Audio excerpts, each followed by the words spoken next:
big game this week. I want to play this sound for you. It's from Willie Gay, plays for the Kansas City Chiefs. Hear what he says about Cincinnati.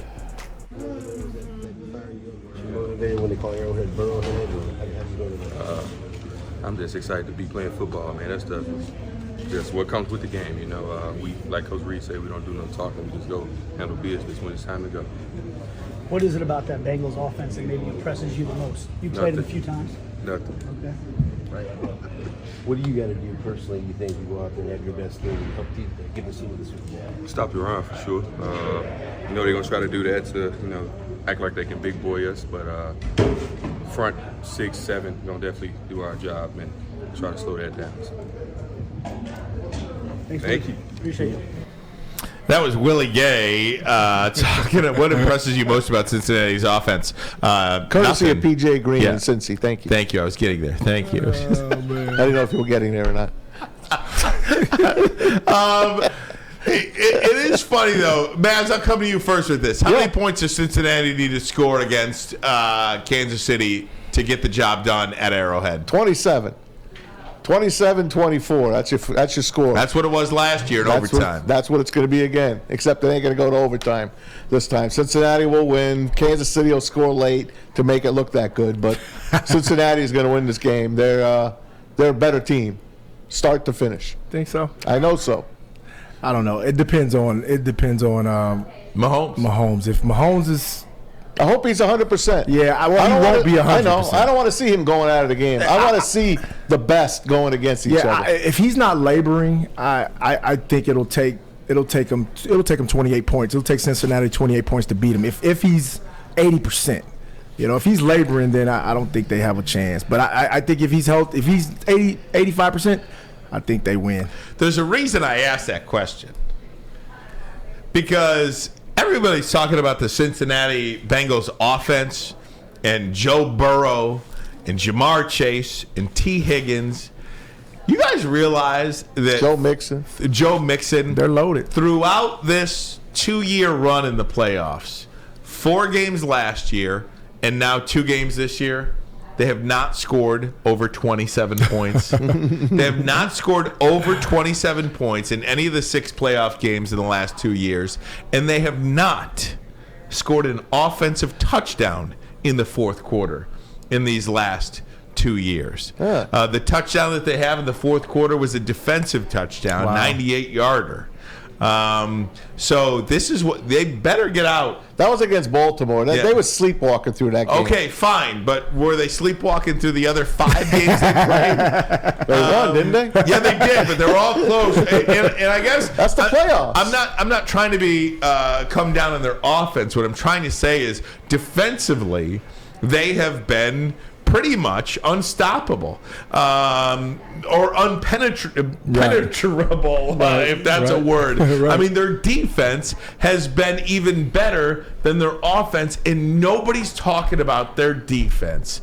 And I just think if Cincinnati wins, it's going to be because they stopped Patrick Mahomes. And, of course, you could tell me that Mahomes is injured, and I understand that. Right. But that defense deserves a lot of credit if, in fact, they go into Gia Field at Arrowhead Stadium and win that game. Well, they're going to have to be on their game because, if Mahomes is feeling the way he normally feels, he's going to put up numbers.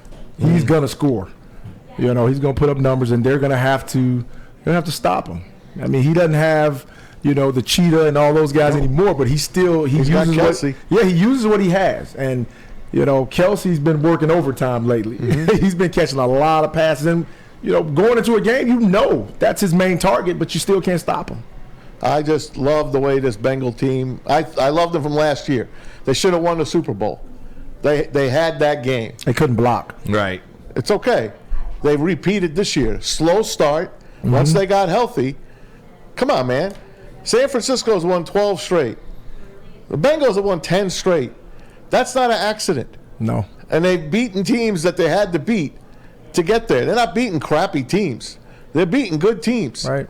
And for them to do it the way they're doing it and the way Joe Burrow acts, to me, he's just too cool to lose, if you ask me.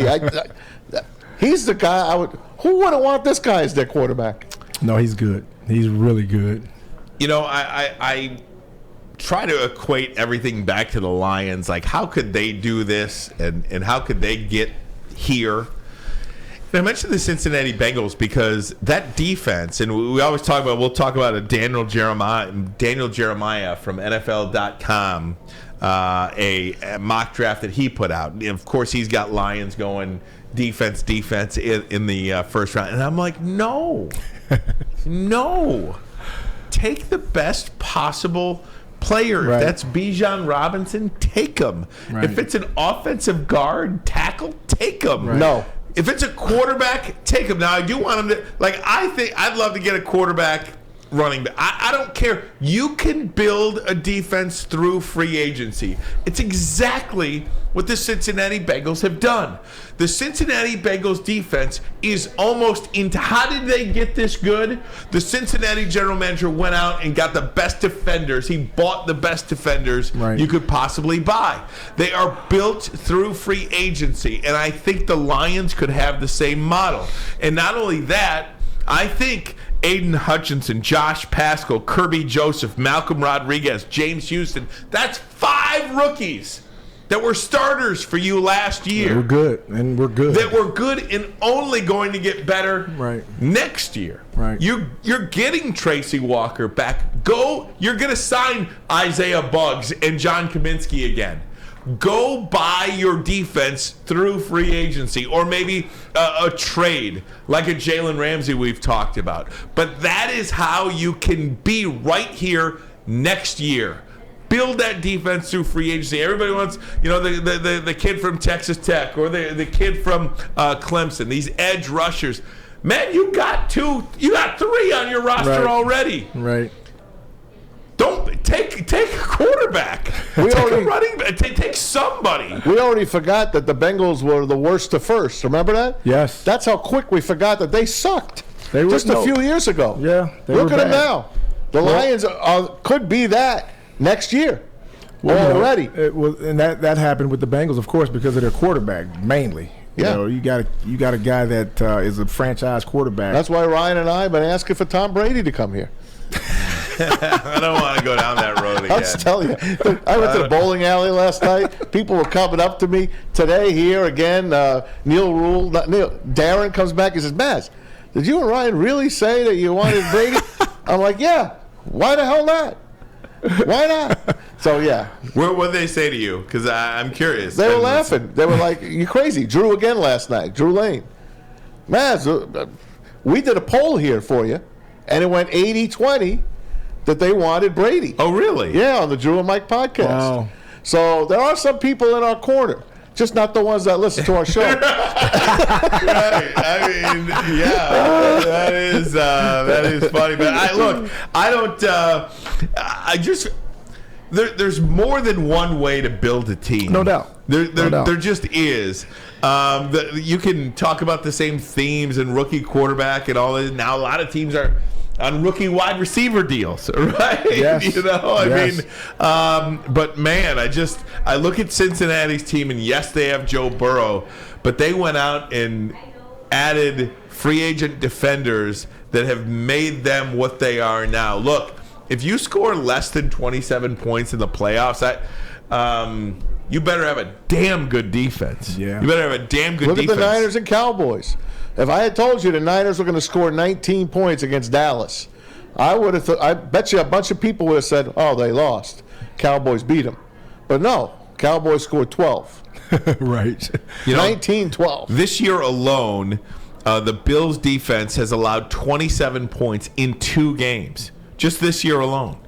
17 points in 10 points.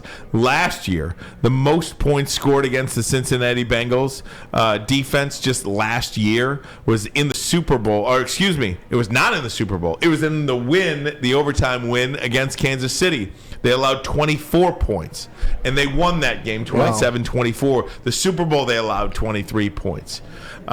In Tennessee, they allowed 16 points. Against the Raiders, they allowed 19 points. This defense has been tremendous. Yeah, they have been, and quietly, like you said, because I think their offensive stars get so much shine. Yeah. You hear the Jamar Chases and of course, T. Higgins, Joe Mixon. You hear all those names all the time. Yeah.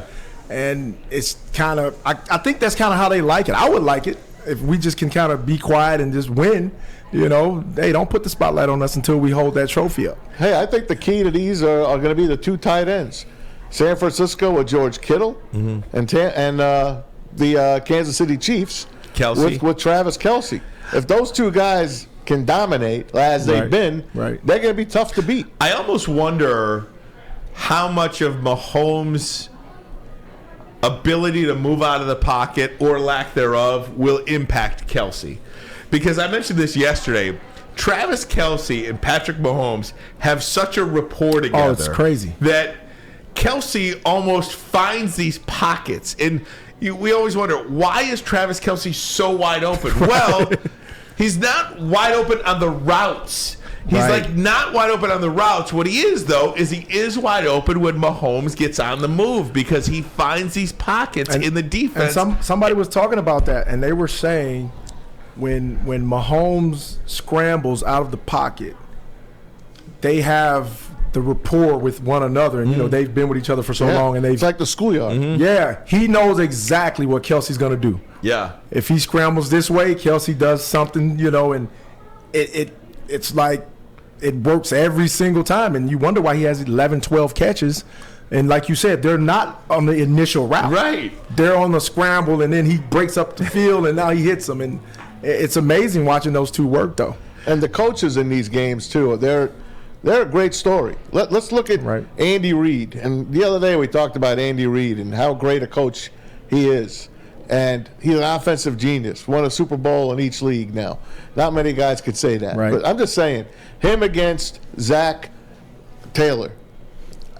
I don't know. Does Zach Taylor get enough credit? And then on the other side, you got the little genius that holds the papers over his head now, Kyle Shanahan against Nick Sirianni, who goes in the stands and like points at you and points at people. You know, a real fiery Philly guy. A perfect coach for Philadelphia. I mean, you couldn't get a more perfect coach for that town. They love that guy. It's just, I'm looking forward to seeing all this matchup. This is going to be fun. I don't wish the weekend away, but I'm ready to watch the football. Me too. There is something sad about this weekend, right? It is. Because, I mean, there's no football next week. I know, man. You got the flag football Pro Bowl. Yeah, you got the flag football Pro Bowl, but I mean, come on, guys. There is no football next week. There is something that I hate talking prior to games. I was like reacting to the game instead of previewing the games. But man, there is something sad. I feel like this NFL season just totally flew by. They keep adding games and it keeps going quicker. Right. It did, and it's sad too. I always reflect back when it's time for the Super Bowl, and you sit there and you're waiting for the Super Bowl to come. You're like, man, what happened to the season? Went by so fast, and you miss it already, knowing that we still got the Super Bowl to play, but yet and still, you know, we just miss all the games. I guess it's just.